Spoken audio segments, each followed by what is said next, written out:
Students, आज की video में हम बात कर रहे हैं ईयर 2024 का एमपी बोर्ड द्वारा संचालित एमपी बोर्ड द्वारा कंडक्ट इस 12th क्लास केमिस्ट्री के एग्ज़ाम पेपर की हम बात आज की वीडियो में करेंगे। लेकिन डियर स्टूडेंट्स, उससे पहले आप यहाँ पर ये देखें इस KMnO4 और K2Cr2 7 में कौन सा हाइब्रिडेशन है, कौन सा संकरण है।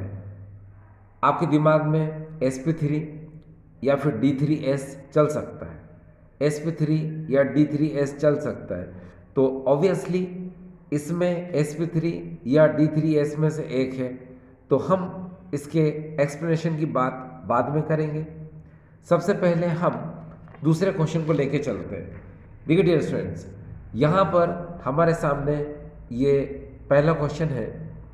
देखिए, choose the correct option of the following में यहाँ पर पहला क्वेश्चन है विशिष्ट चालकता की इकाई है। अब विशिष्ट चालकता की इकाई है, ऑप्शन आपको यहाँ पर दे रखे हैं। अब देखिए इंग्लिश में लिखा है यहाँ per unit of the specific conductance is, तो देखिए डियर स्टूडेंट्स ऑप्शन ए में है ohm inverse, siemens centimetre inverse, siemens centimetre, और यहाँ पर है ओम। तो देखिए डियर फ्रेंड्स, इसका आंसर आएगा बी, ये आंसर है इसका सीमेंस सेंटीमीटर इनवर्स। देखिए डियर स्टूडेंट्स, यहाँ पर जो स्पेसिफिक कंडक्टेंस यानी कि जो विशिष्ट चालकता है उसकी यूनिट कौन कौन सी हो सकती है। देखिए डियर स्टूडेंट्स, यहाँ पर एक हो सकती है ओम इनवर्स सेंटीमीटर इनवर्स, दूसरी हो सकती है यहाँ पर जो गिवन है दी हुई है सीमेंस सेंटीमीटर इनवर्स, ठीक है। और अगर हम एसआई यूनिट की बात करें तो एसआई यूनिट में इसकी यूनिट होती है सीमेंस पर मीटर। तो ये जो यूनिट है ये एसआई यूनिट है स्पेसिफिक कंडक्टेंस की, ये वाली, और बाकी ये यूनिट तो आप जानते ही हैं, ठीक है, ओम इनवर्स सेंटीमीटर इनवर्स और सीमेंस सेंटीमीटर इनवर्स। लेकिन एसआई यूनिट में सीमेंस पर मीटर आता है, ठीक है, क्लियर। अब हम बात करेंगे डियर स्टूडेंट्स, यहाँ पर शून्य कोटि की अभिक्रिया के लिए वेग नियतांक की इकाई unit of rate constant for zero order of reactant. तो डियर स्टूडेंट्स, इसकी जो यूनिट है वो है मोल पर लीटर पर सेकेंड, यानी कि आप यहाँ पर देखें मोल पर लीटर पर सेकेंड, यानी ए ऑप्शन इसका आंसर है। तो यहाँ पर ये टिक लगा दिया, और वैसे भी इसका आंसर निकालना आपको आता है। देखिए डियर स्टूडेंट्स, यहाँ पर अगर आपको यूनिट निकालना है तो उसके लिए फार्मूला होता है मोल पर लीटर पर सेकेंड, अपॉन में आएगा यहाँ पर मोल पर लीटर, और एन का मतलब होता है ऑर्डर ऑफ रिएक्शन, यानी कि अभिक्रिया की कोटि। जैसे अगर जीरो है तो यहाँ पर एन की जगह जीरो लिख देना, वन है तो वन, टू है तो टू, थ्री है तो थ्री, बस। अब जैसे यहाँ पर जीरो ऑर्डर की बात है तो आप एन की जगह पे जीरो रख दो। तो जब आप यहाँ जीरो रखेंगे, रखो जरा जीरो, ये जीरो रख दिया आपने। और आपको पता है कि जब किसी वैल्यू का पावर जीरो होता है तो वो वन के इक्वल होता है, ठीक है। जब ये वन के इक्वल हो जाएगा तो ऊपर क्या बचेगा, मोल पर लीटर पर सेकेंड, यानी इतना ही बचेगा। इसलिए इसकी यूनिट क्या हो जाएगी स्टूडेंट्स, मोल पर लीटर पर सेकेंड, ठीक है। अब हम थर्ड क्वेश्चन को देखें। प्रथम संक्रमण श्रेणी में किस तत्व का E0 मान धनात्मक होता है। Elements of first transition series has positive E0 value. अब देखिए स्टूडेंट्स, ये स्टैंडर्ड रिडक्शन पोटेंशियल मानक अपचयन विभव का मान है। तो आप डियर स्टूडेंट जानते हैं कि Zn, Cu, Cr और Mn में ये जो Cu है इसकी वैल्यू होती है पॉजिटिव में, बाकी इन सभी की वैल्यू होती है नेगेटिव में। अब E0 की जो वैल्यू है स्टूडेंट्स, यहाँ लिख देता हूँ मैं, E0 की जो वैल्यू होती है कॉपर की वो होती है 0.34 वोल्ट, और वो काय में होती है स्टूडेंट्स, पॉजिटिव में। तो पॉजिटिव 0.34 वोल्ट होती है, ठीक है। बाकी इसकी तो आप जानते ही हैं माइनस 0.76 वोल्ट, ये नेगेटिव, इसकी भी नेगेटिव में और इसकी भी नेगेटिव। इसका आंसर क्या आएगा, बी। आगे देखिए स्टूडेंट्स, स्फुर दीप्त के रूप में किसका उपयोग किया जाता है, और इंग्लिश में लिखा है which are used as fluorescent, तो डियर स्टूडेंट्स याद रखिए इसका आंसर आएगा लेंथेनाइट के ऑक्साइड, ऑक्साइड्स ऑफ लेंथेनाइट, तो ये इसका आंसर हो जाएगा ए। ठीक है, चलिए अब हम आगे चलते हैं और अगला क्वेश्चन स्टूडेंट्स हमारे सामने है, ये देखिए यहाँ पर ये क्वेश्चन दिया हुआ है, mirbane oil is also called as, यानी कि मिर्बेन का तेल इन चारों ऑप्शन में से कौन सा सही है? तो स्टूडेंट्स आप जानते हो नाइट्रोबेंजीन को ऑयल ऑफ मिर्बेन या फिर मिर्बेन ऑयल कहा जाता है, तो इसका आंसर क्या हो जाएगा स्टूडेंट्स? ए। तो आपको ये कंफर्म हो गया। ठीक है, अब आगे अगर हम इस क्वेश्चन में चलें, हॉफमैन मस्टर्ड तेल अभिक्रिया उत्पाद है, product of Hoffmann mustard oil reaction is, तो इसका आंसर आएगा स्टूडेंट्स अल्काइल आइसोथायोसाइनेट। तो यहाँ पर तो ये साइनेट दिया हुआ है, तो ये तो हो नहीं सकता, इसका आंसर क्या आएगा स्टूडेंट्स? अल्काइल आइसोथायोसाइनेट, यानी डी ऑप्शन इसका सही है। एक बार फिर से अल्काइल आइसोथायोसाइनेट, अल्काइल आइसोथायोसाइनेट, यानी डी ऑप्शन। ठीक है, और स्टूडेंट्स यहाँ पर एक बात को जरा समझें कि अगर इसकी रिएक्शन को अगर हम देखें स्टूडेंट्स यहाँ पर, तो देखिए ये आएगा RNC, ठीक है, और यहाँ पर क्या आएगा? S। ठीक है, तो ये क्या हो जाएगा? RNCS, इसको बोलेंगे हम अल्काइल आइसोथायोसाइनेट, RNCS। तो ये हो जाएगा इसका फार्मूला, किसका? इसका, अल्काइल आइसोथायोसाइनेट का। ठीक है, क्लियर स्टूडेंट्स? चलिए अब हम आगे बात करते हैं। यहाँ पर ये लिखा हुआ है रिक्त स्थानों की पूर्ति कीजिए, और यहाँ पर लिखा है students fill in the blanks. अब देखिए यहाँ पर एक बात है स्टूडेंट्स, ये जो पहला क्वेश्चन है 0.9% NaCl विलयन एवं मानव रक्त की कोशिकाओं का द्रव है। इंग्लिश में लिखा है 0.9% NaCl solution and liquid of human blood cells are. तो स्टूडेंट्स याद रखिए ये होता है आइसोटोनिक, हिंदी में कहा जाता है इसको समपरासरी। ठीक है, देखिए कैसे, यहाँ पर 0.9% NaCl सॉल्यूशन और यहाँ पर लिखा है liquid of human blood cells are. ठीक है, तो दोनों की कंसंट्रेशन क्या होती है स्टूडेंट्स? सिमिलर होती है। दोनों की कंसंट्रेशन क्या होती है? सिमिलर। यहाँ पर liquid of human blood sales की अगर हम बात करें और 0.9% NaCl सॉल्यूशन की बात करें, तो दोनों की कंसंट्रेशन क्या है? सिमिलर है। अब देखिए यहाँ पर थोड़ा सा समझें आप कि 0.9% NaCl का मतलब जरा देखें, इधर देखिए यहाँ पर 0.9%, तो ये होता है बाय मास, ये बाय मास। बाय मास का मतलब होता है स्टूडेंट्स, आप परसेंट हटाओ तो यहाँ पर क्या आएगा? 9/100। इसका मतलब होता है कि यहाँ पर अगर हम बात करें परसेंट की, तो यहाँ पर क्या होगा कि देखिए यहाँ पर आएगा 9 मिलीग्राम, ये 100 ml सॉल्यूशन में क्या होता है? प्रेजेंट होता है। देखिए स्टूडेंट्स, इसको क्लियर करने के लिए यहाँ पर मैं आपको ये बताऊं, देखिए स्टूडेंट्स यहाँ पर ये 0.9% ये NaCl सॉल्यूशन है।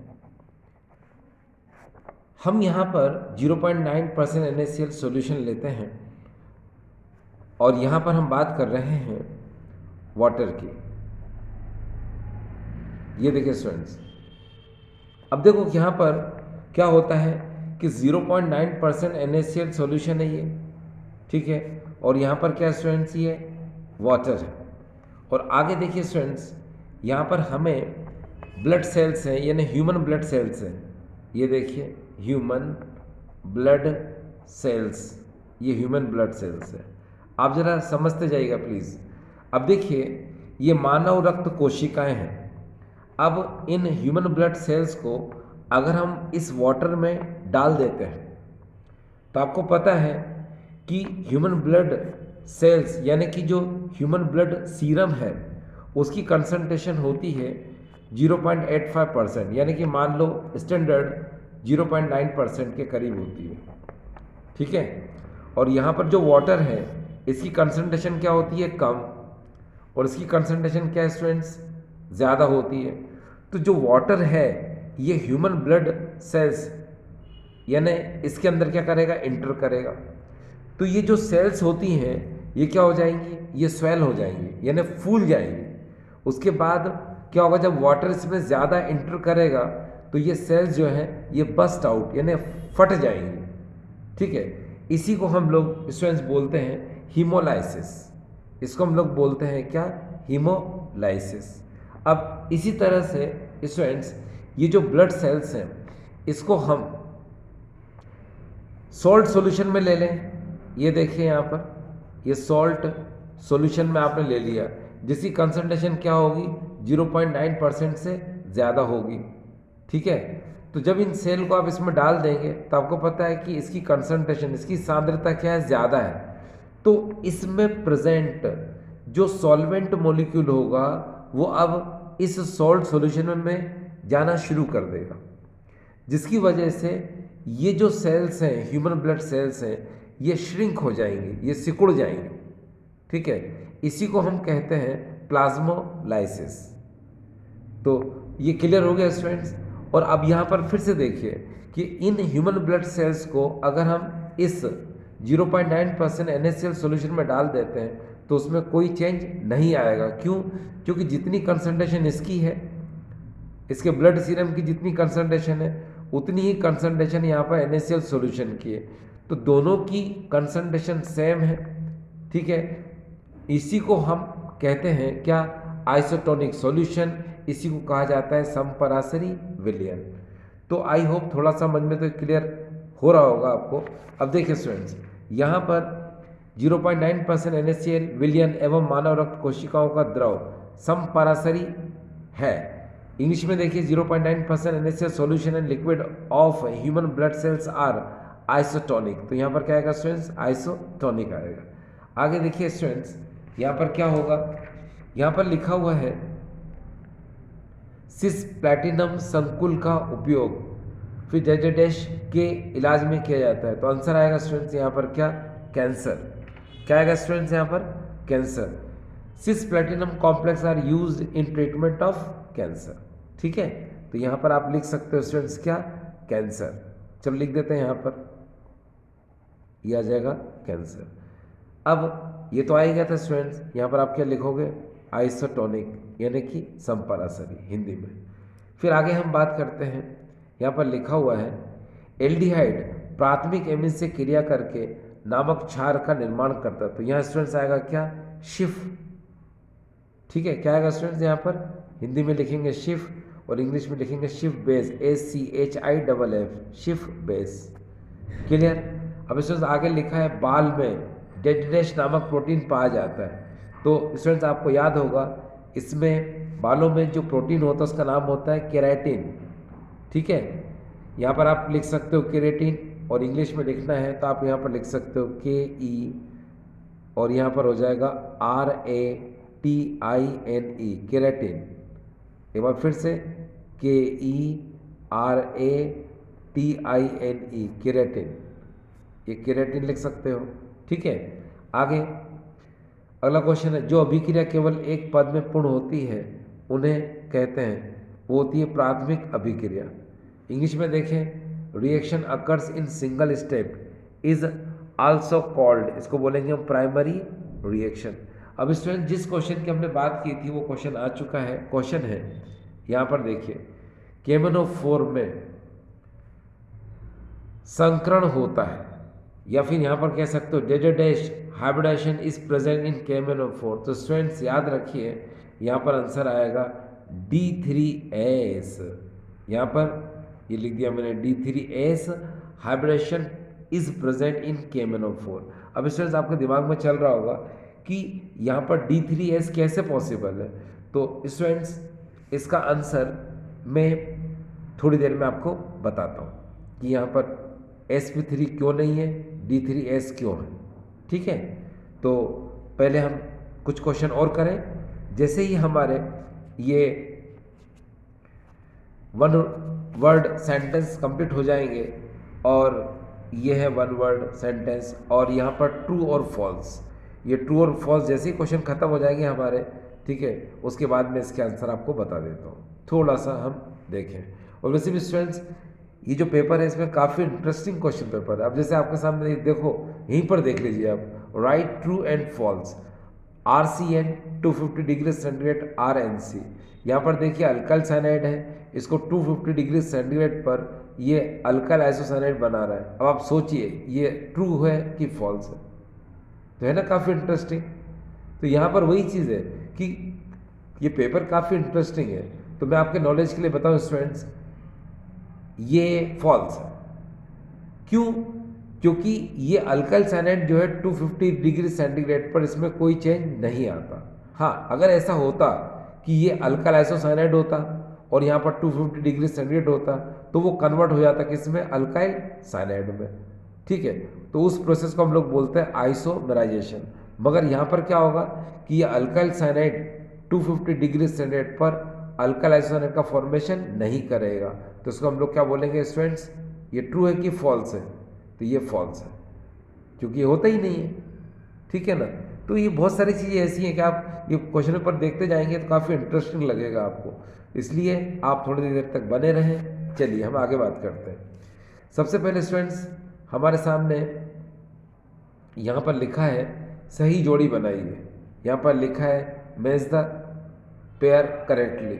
हम इनको इस क्वेश्चन को करें या इस क्वेश्चन को करें तो स्टूडेंट बात एक ही है। चलो हिंदी इंग्लिश दोनों सिमिलर ही है काफ़ी हद तक। तो देखिए स्टूडेंट्स इसका आंसर क्या हो सकता है, तो बता दूं मैं आपको। यहाँ पर अगर हम हिंदी में ही देख लें जरा इसको, जैसे H2O2, अब यहाँ पर इतने सारे ऑप्शन हैं। तो डियर स्टूडेंट्स आपको पता है हाइड्रोजन ऑक्सीजन ये एक फ्यूल सेल होता है, यानी कि ईंधन सेल होता है। तो इसका आंसर क्या आ जाएगा? ये, यानी फर्स्ट का आंसर क्या आ गया स्टूडेंट्स? ये सिंपल। आगे देखिए ये फर्स्ट ऑर्डर रिएक्शन यानी प्रथम कोटि की अभिक्रिया, तो इसको आइडेंटिफाई कहाँ से करोगे? आप पीछे से, यानी इसकी यूनिट से। यूनिट में आप देख रहे हैं सेकेंड इनवर्स, यस।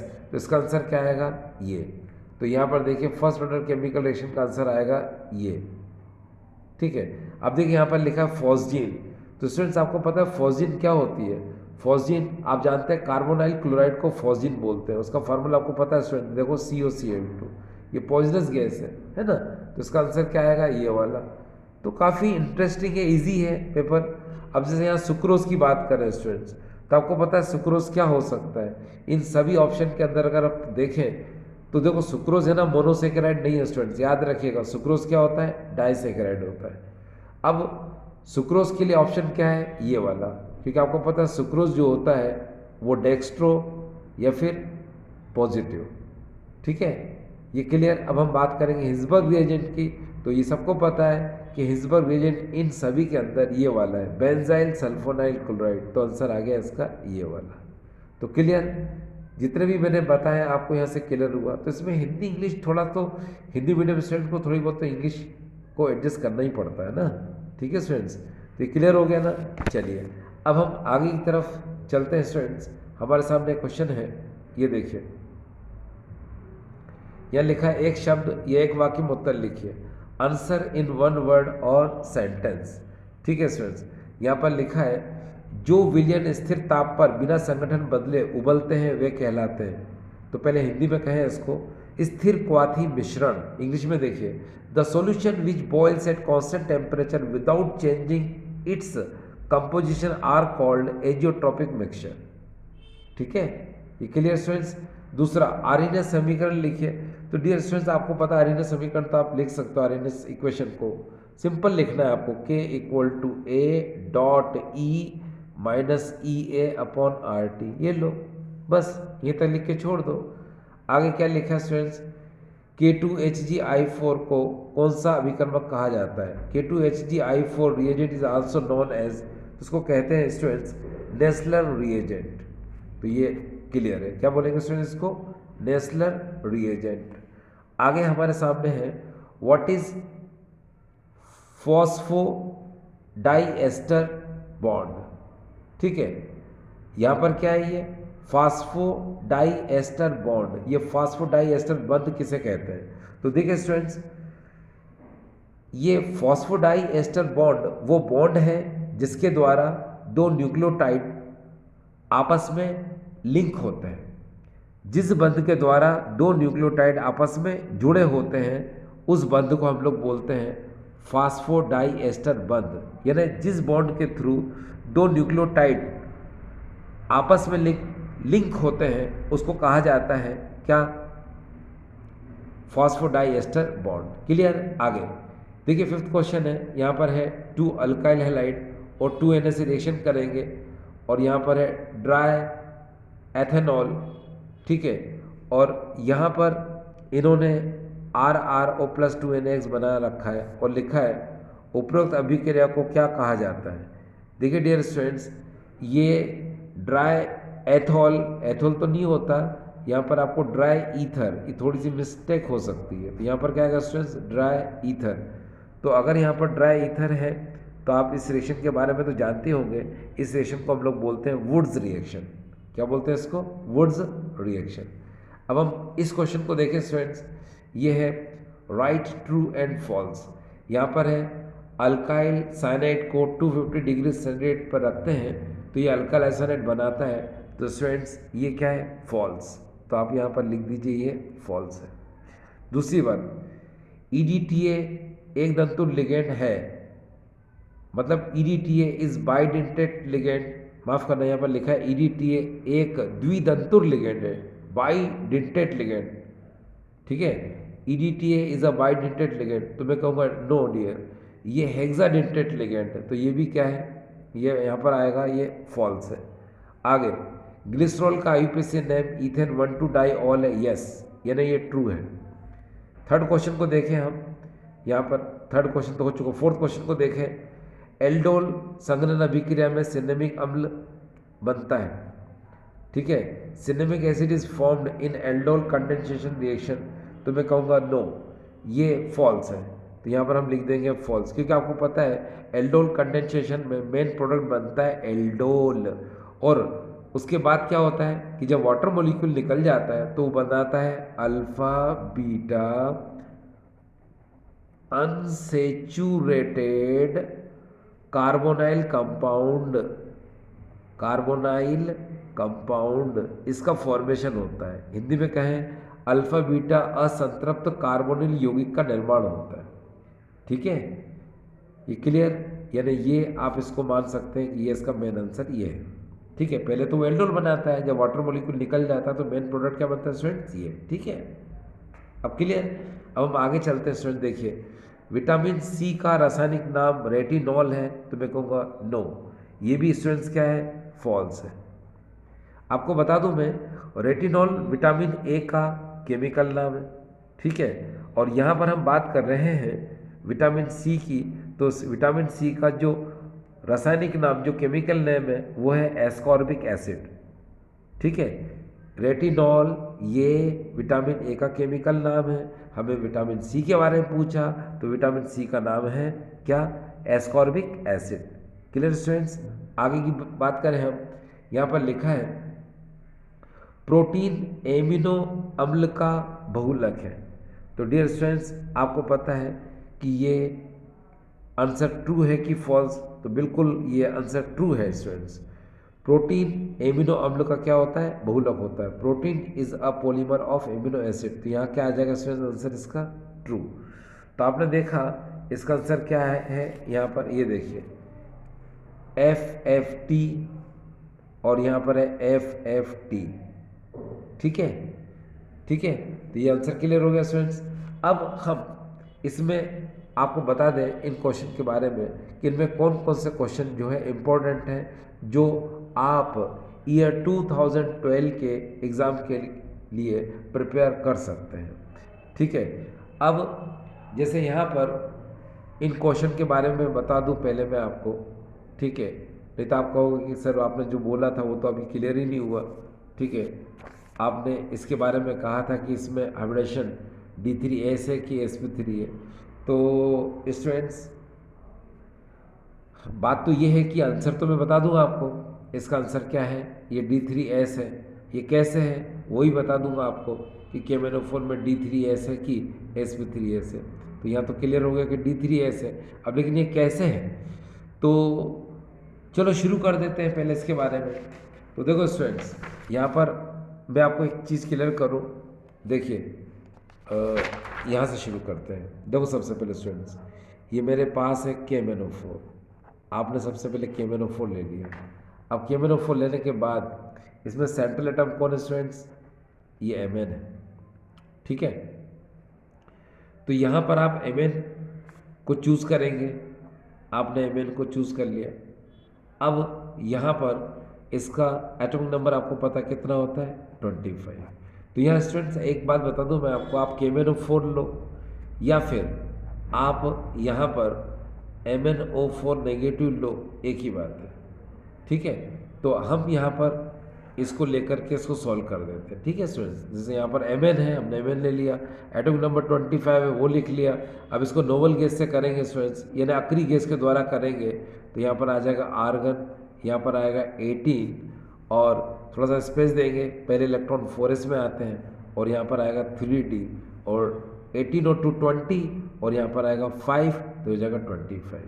तो यहाँ पर इतना स्टूडेंट्स क्लियर हो गया, ठीक है। चलिए अब इसके बाद हम इसको हुड्स रूल के अकॉर्डिंग कर लेते हैं। तो हमने यहाँ पर लिखा Mn और यहाँ पर ये 3d और d में 5 ऑर्बिटल आते हैं, ये हमने 5 ऑर्बिटल बना लिए और यहाँ पर 4s और 4s में हमने ऐसे कर दिया, ठीक है। एक ही ऑर्बिटल आता है, मगर इलेक्ट्रॉन 2 है तो एक ऊपर एक नीचे, या इलेक्ट्रॉन 5 है तो सारे क्लॉकवाइज आएंगे इस तरह से। तो यहाँ तक क्लियर। आपको पता है जब आप संकरण हाइब्रिडेशन निकालते हैं तो सबसे पहले यहाँ पर ये जो सेंट्रल एटम होता है उसका ऑक्सीडेशन नंबर यानी ऑक्सीकरण संख्या भी निकालते हैं। तो मैं आपको यहाँ पर पहले इसका ऑक्सीडेशन नंबर थोड़ा नीचे लिख करके बताता हूँ। देखिए स्टूडेंट्स, यहाँ पर हम बात कर रहे हैं MnO4 नेगेटिव की। आपने देखा कि इसके ऊपर यहाँ पर नेगेटिव साइन है, तो आफ्टर द इक्वल टू -1 इधर ले लो। फिर यहाँ पर आएगा Mn और O4 को आपने ऐसे लिख लिया, O4। अब O4 को आप चाहो तो कैसे लिख सकते हो स्टूडेंट्स, 4 ऑक्सीजन लिख सकते हो और -1। अब होता है ऑक्सीजन की वैल्यू क्या होती है, -2। इसका ऑक्सीडेशन नंबर क्या होता है, -2। तो लिख देते हैं हम यहाँ पर। तो ये हो जाएगा Mn प्लस 4 -2 और ये हो जाएगा इक्वल टू -1। अब क्या होगा स्टूडेंट्स, 4 2 जा 8, तो ये हो जाएगा Mn प्लस और यहाँ पर 4 2 जा 8, तो ये हो जाएगा -8। ये हो गया इक्वल टू क्या है, -1। अब -8 को उधर ले जाएंगे तो ये हो जाएगा Mn इक्वल टू -1। ये -8 उधर जाएगा तो प्लस का हो जाएगा, तो +8 और यहाँ पर हो जाएगा Mn इक्वल टू +7। तो आपने देखा कि Mn का ऑक्सीडेशन नंबर क्या है स्टूडेंट्स, +7। तो अब इस +7 का मतलब होता है स्टूडेंट्स कि यहाँ पर आप क्या करेंगे वो देख लें। आप ये जो Mn है इसमें से आपको 7 इलेक्ट्रॉन निकालना है। क्यों, क्योंकि ये देखो ना, आपने Mn के ऊपर क्या कर दिया, +7 कर दिया। +7 का मतलब होता है लॉस ऑफ 7 इलेक्ट्रॉन, यानी 7 इलेक्ट्रॉन ये त्यागेगा। तो 2 तो यहाँ से त्यागेगा, लूज करेगा, और 5 यहाँ से लूज करेगा, ठीक है स्टूडेंट्स। तो यहाँ पर क्या होगा, ये देखिए Mn ये +7 कर दिया आपने और यहाँ 3d, d में ऑर्बिटल कितने स्टूडेंट्स, ये 5, ठीक है, 1 2 3 4 5 और 4s इसमें एक ही ऑर्बिटल था। आपने देखा 7 इलेक्ट्रॉन थे, 2 यहाँ से चले गए और 5 यहाँ से चले गए। ये सारे ऑर्बिटल क्या हो गए, खाली हो गए। अब आप ये देखिए कि यहाँ पर हाउ मेनी ऑक्सीजन, ऑक्सीजन यहाँ पर 4 है, तो आपको क्या करना पड़ेगा, 4 ऑर्बिटल चाहिए हाइब्रिडेशन के लिए, 4 कक्षक चाहिए संकरण के लिए। तो आप कहाँ से लेंगे, आपने देखा होगा स्टूडेंट्स कि सबसे पहले हाइब्रिडेशन में कौन आता है, पहले 4s आता है। तो पहले आप एक ऑक्सीजन आप सपोज यहाँ पर रख दिया आपने, यहाँ पर अब कितने ऑक्सीजन चाहिए, 3। एक आप यहाँ रखेंगे, एक यहाँ रखेंगे और एक यहाँ रख देंगे, ठीक है।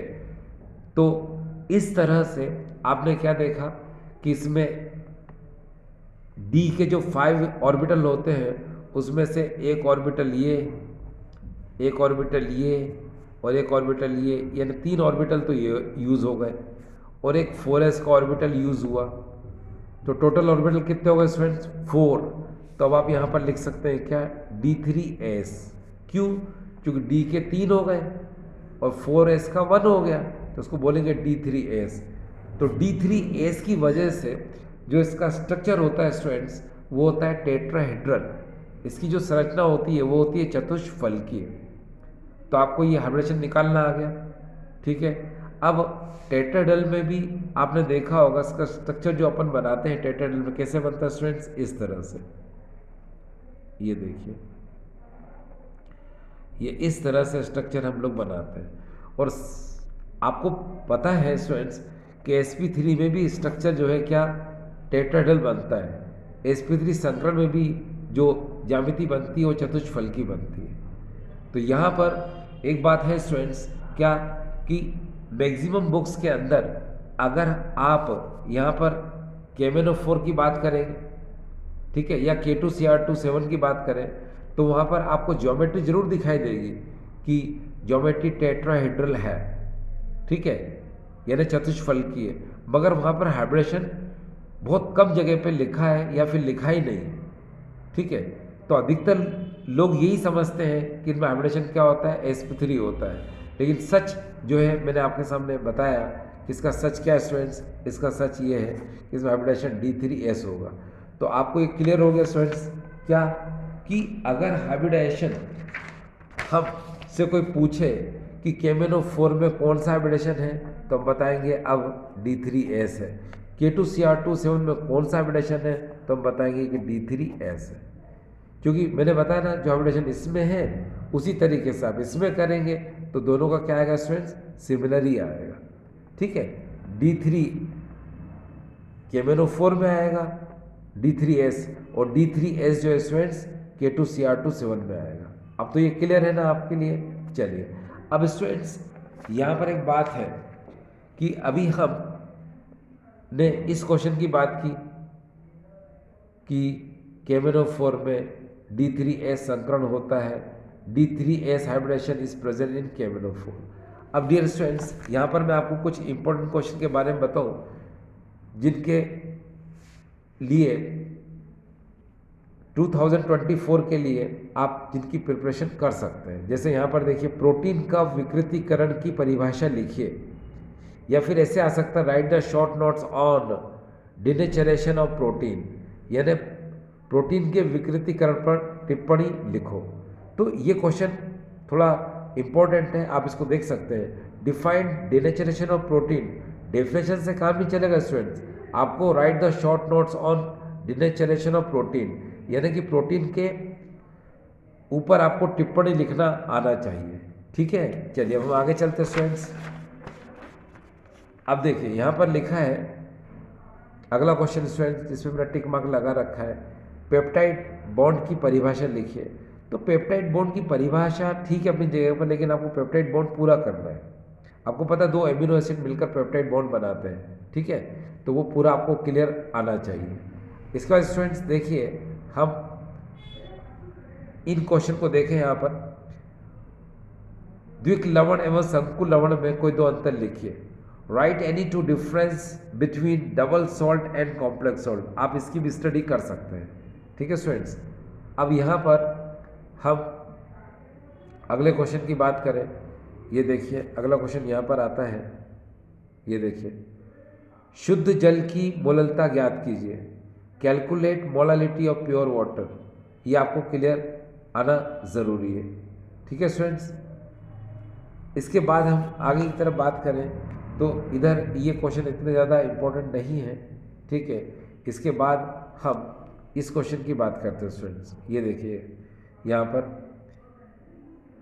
अर्धायु काल की परिभाषा कीजिए, प्रथम कोटि के अभिक्रिया के लिए अर्धायु काल की गणना कीजिए, या फिर इस तरह से define half life period, calculate the half life period of first order of reaction. This is the important question. इसके बाद स्टूडेंट देखिए, एक प्रथम कोटि की अभिक्रिया 50 मिनट में 90% पूर्ण हो जाती है, तो इसके लिए अर्धायु काल की गणना कीजिए, ठीक है। A first order of reaction is 90% completed in 50 minutes and then calculate half life period of this reaction। तो स्टूडेंट्स ये क्वेश्चन अच्छा है, इसका आंसर आएगा 15 मिनट, 15 मिनट इसका आंसर है। आप इसको कर लेना, बहुत इजी है। देखिए स्टूडेंट्स क्या है, प्रीवियस वीडियो में मैंने आपको शॉर्ट मेथड बताई थी और आप शॉर्ट मेथड से और लॉन्ग मेथड से, किसी भी मेथड से आप इस क्वेश्चन को सॉल्व कर सकते हैं। देखिए एक बार फिर से यहाँ पर इस क्वेश्चन को मैं सॉल्व करना आपको बताता हूँ। ये वही मेथड है जिसकी हमने बात की थी स्टूडेंट्स। ये देखिए ए और यहाँ पर हो जाएगा A not equal to 1/2 T and half. मैंने बताया था इस मेथड का यूज़ आप तब कर सकते हैं जब आपको हाफ लाइफ पीरियड क्वेश्चन में दिया हो या फिर हाफ लाइफ पीरियड आपको गिवन, माफ करना, हाफ लाइफ पीरियड आपको कैलकुलेट करना हो। अब से इस क्वेश्चन में देखिए क्या लिखा है, ये देखिए यहाँ पर calculate the half life period, यानी एक क्वेश्चन आपसे हो सकता है। देखिए स्टूडेंट्स, आपको बस उसकी ट्रिक पता होनी चाहिए, इसको सॉल्व कैसे किया जाता है। नॉलेज से ही सारे क्वेश्चन हो पाते हैं स्टूडेंट्स, ठीक है। अब इस क्वेश्चन के बारे में देखें, देखिए एक प्रथम कोटि की अभिक्रिया 50 मिनट में 90% पूर्ण हो जाती है, यानी फर्स्ट ऑर्डर केमिकल रिएक्शन है जो 50 मिनट में 90% कंप्लीट होती है। यानी कि आप जरा इस फार्मूले को देखें यहाँ पर, तो टाइम दे रखा है 50 मिनट और हाफ लाइफ पीरियड तो क्या करना है, वो निकालना है। अब उसने क्या बोला कि 50 मिनट में 90% कंप्लीट होती है, ठीक है, यानी ए की वैल्यू उसने क्या दे रखी है हमको 90, ठीक है। तो इनिशियल क्वांटिटी क्या होती है स्टूडेंट्स, आपको पता है इनिशियल की बात होती है तो हम लिखते हैं वहाँ पर कितना 100। और मैंने आपसे कहा था कि जो भी यहाँ क्वांटिटी देते हैं उसको 100 में से सेपरेट करके लिखना चाहिए। तो अब उसने 90 दे रखी है, तो आप क्या करोगे, आप 100 में से 90 को माइनस करो, करो जरा 100 में से इस 90 को माइनस करो, कितना आया 10। तो इस 10 को आप इस ए की जगह पे लिखोगे, इस ए की जगह पे क्या लिखोगे स्टूडेंट्स 10 को, और ए नॉट की जगह लिखोगे 100 को, टी की जगह लिखोगे 50 को, 80.5 को लिखोगे, मतलब ये निकालना है तो इसको लिख दोगे, ठीक है। चलो रखो जरा यहाँ पर, तो क्या होगा, ऊपर आएगा स्टूडेंट्स 10, नीचे आएगा 100 इक्वल टू 1/2 और टाइम की जगह पे लिखेंगे हम 50 और ये t.5 तो हमको निकालना ही है। क्लियर। अब देखिए स्टूडेंट्स, यहाँ पर एक जीरो से एक जीरो कैंसिल कर दो, यहाँ पर क्या बचा 1/10 इक्वल टू 1/2, ऊपर आएगा 50, नीचे क्या आएगा t1/2। अब देखिए स्टूडेंट्स, 1/2 को हम 1/2 की तरह कैसे लिख सकते हैं, तो अकॉर्डिंग टू मी देखिए स्टूडेंट्स, आप यहाँ पर लिखोगे 1/2 और ऊपर लिख दो 3.33। 1/2 की पावर में अगर आप 3.33 लिखेंगे तो 1/10 के इक्वल होगा, ये बिल्कुल फिक्स है स्टूडेंट्स, ठीक है। अब यहाँ पर इक्वल टू में लिख दो 1/2 और 50/t.5 ऐसे लिख दो, लिख दिया। 1/2 से 1/2 हटा दो, यहाँ क्या बचेगा स्टूडेंट्स 3.33 इक्वल टू 50/t.5 ये बचा, ठीक है। इसको अलग पेज पे कर देता हूँ मैं। देखिए आपने क्या देखा स्टूडेंट्स, अभी यहाँ पर आपने देखा था कि 3.33, यहाँ था 50 और यहाँ था t.5। अब t.5 को उधर ले जाओ तो देखिए ये हो जाएगा t.5, इधर हो जाएगा 50 में होगा 3.33, डिवाइड करिए t.5 इक्वल टू 15.01, इसके आसपास आंसर आएगा, यानी इसका आंसर क्या होगा स्टूडेंट्स 15 मिनट, ये आंसर आ गया। क्लियर स्टूडेंट्स, यानी कि आप ये जो फार्मूला देखा था स्टूडेंट्स, ये देखिए इस फार्मूले से आप जल्दी से इसको सॉल्व कर सकते हैं स्टूडेंट्स। बोले क्लियर। चलिए अब हम आगे की क्वेश्चन की बात कर रहे थे स्टूडेंट्स। देखिए जैसे यहाँ देखिए, फिनॉल को वायु में खुला रखने पर गुलाबी रंग का हो जाता है, क्यों? Why is phenol converted into pink in colour on kept in air, give reason. ये भी अच्छा क्वेश्चन है स्टूडेंट्स, आप इसको एग्जाम के लिए प्रिपेयर कर सकते हैं। आगे देखिए यहाँ पर लिखा है एथिल एल्कोहल के निर्जलीकरण की क्रियाविधि को समझाइए। Yes, this is the best question. Right the mechanism of dehydration of ethyl alcohol, इसको भी आप प्रिपेयर कर सकते हैं। नेक्स्ट क्वेश्चन स्टूडेंट्स, संक्षारण परिभाषित कीजिए तथा इसके विद्युत रासायनिक सिद्धांत को समझाइए। यहां देखिए defined is corrosion, explain it's electrochemical theory of corrosion. Clear. चलिए स्टूडेंट्स नेक्स्ट, यहां पर अगला क्वेश्चन देखें, यहां पर लिखा है नॉर्मल हाइड्रोजन इलेक्ट्रोड को चित्र एवं समीकरण सहित लिखिए। Give normal hydrogen electrode equation and diagram. देखो स्टूडेंट्स, कभी कभी क्वेश्चन अच्छे से क्लियर नहीं होते हैं। मैं बता दूं, मानक हाइड्रोजन इलेक्ट्रोड आपने सुना होगा, हाइड्रोजन इलेक्ट्रोड हाइड्रोजन सेल की बात की जा रही है यहाँ पर। तो आप यहाँ पर थोड़ा देखिए कि यहाँ पर लिख देता हूँ मैं, ये देखिए गैस इलेक्ट्रोड, ठीक है, दूसरा हाइड्रोजन इलेक्ट्रोड, ठीक है, नॉर्मल हाइड्रोजन इलेक्ट्रोड,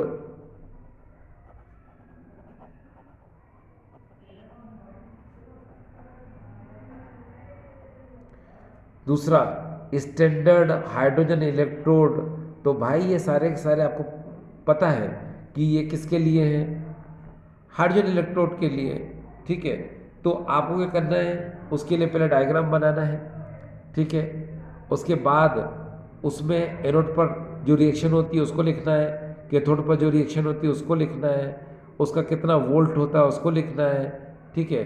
और आपको ये तो पता ही है कि जो हाइड्रोजन इलेक्ट्रोड है इसका यूज़ होता है किसी भी अदर इलेक्ट्रोड के E0 सेल की वैल्यू फाइंड करने के लिए, किसी भी दूसरे इलेक्ट्रोड के विभव का मापन करने के लिए हम इस SHE यानी शी का यूज़ करते हैं।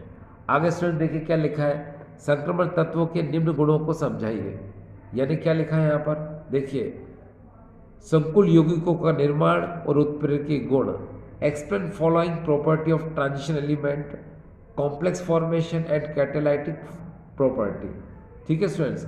इसके बाद हम आगे की क्वेश्चन की बात करें, देखिए यहाँ पर स्टूडेंट्स लिखा है विलोपन अभिक्रिया किसे कहते हैं तथा इस अभिक्रिया के लिए सैडजेफ नियम को समझाइए। ये वाला क्वेश्चन भी अच्छा है स्टूडेंट्स, इंपॉर्टेंट है। इंग्लिश में लिखा right elimination reaction, right Saytzeff's rule for elimination reaction. और लास्ट क्वेश्चन स्टूडेंट जो कि आप प्रिपेयर कर सकते हैं, एल्डिहाइड के लिए रजत दर्पण परीक्षण समीकरण सहित लिखिए। कहने का मतलब स्टूडेंट्स ये है, आपने देखा होगा टॉलेंस रिएजेंट को एल्डिहाइड के एग्जाम्पल के साथ, यानी जो एनसीईआरटी में दिया हुआ है टॉलेंस रिएजेंट, बस उसको पूरा लिखना है आपको, ठीक है। दूसरा देखिए यहाँ पर क्या लिखा है, फॉर्मुलेट की अमोनिया से क्रिया के समीकरण को लिखिए तथा उत्पाद की संरचना बनाकर उसका उपयोग लिखिए। देखिए स्टूडेंट्स ये बात कर रहे हैं यूरोट्रोपिन की। क्या होता है कि जब आप फॉर्मेल्डिहाइड की रिएक्शन करते हैं अमोनिया के साथ तो यूरोट्रोपिन का फॉर्मेशन होता है। जैसे इस क्वेश्चन को तो मैं आपको समझा देता हूँ स्टूडेंट्स, जैसे यहाँ पर 6HCHO या फॉर्मेल्डिहाइड को ले लो और यहाँ पर हम लेंगे 4NH3 को, ये देखिए। अब यहाँ पर ये जो फॉर्मेल्डिहाइड है इसको स्टूडेंट्स कैसे लिख सकते हो आप, CH2O करके लिख सकते हो, ठीक है। और यहाँ पर कितने हैं, ये 6 हैं। तो आपको पता है ऑक्सीजन कितने हैं, 6, और हाइड्रोजन यहाँ पर कितने हैं, 12। तो यहाँ से बस 6H2 बाहर कर दो। जब आप 6H2 बाहर कर दोगे, ये आपने यहाँ पर 6H2O बाहर कर दिया। अब स्टूडेंट्स देखिए यहाँ पर CH2 कितने हैं, 6, नाइट्रोजन कितने हैं, 4। तो आप इसको लिख सकते हो CH2 का 6 N का 4, मतलब इसका नाम क्या है, हेक्सा मिथाइलिन टेट्रा अमाइन। इसी को कहा जाता है हेक्सा अमाइन और इसी को कहते हैं हम यूरोट्रोपिन, ठीक है। ये क्लियर हो गया स्टूडेंट्स। अब देखिए यहाँ पर इसका यूज़, राइट इट्स यूज़, तो इसका यूज़ होता है यूरिन ट्रैक्ट इन्फेक्शन को रिमूव करने के लिए, ठीक है। मूत्र नलिका में संक्रमण को दूर करने के लिए इसका यूज़ किया जाता है। तो आई होप स्टूडेंट्स आज का वीडियो आपको ठीक लगा होगा, ठीक है। Thank you.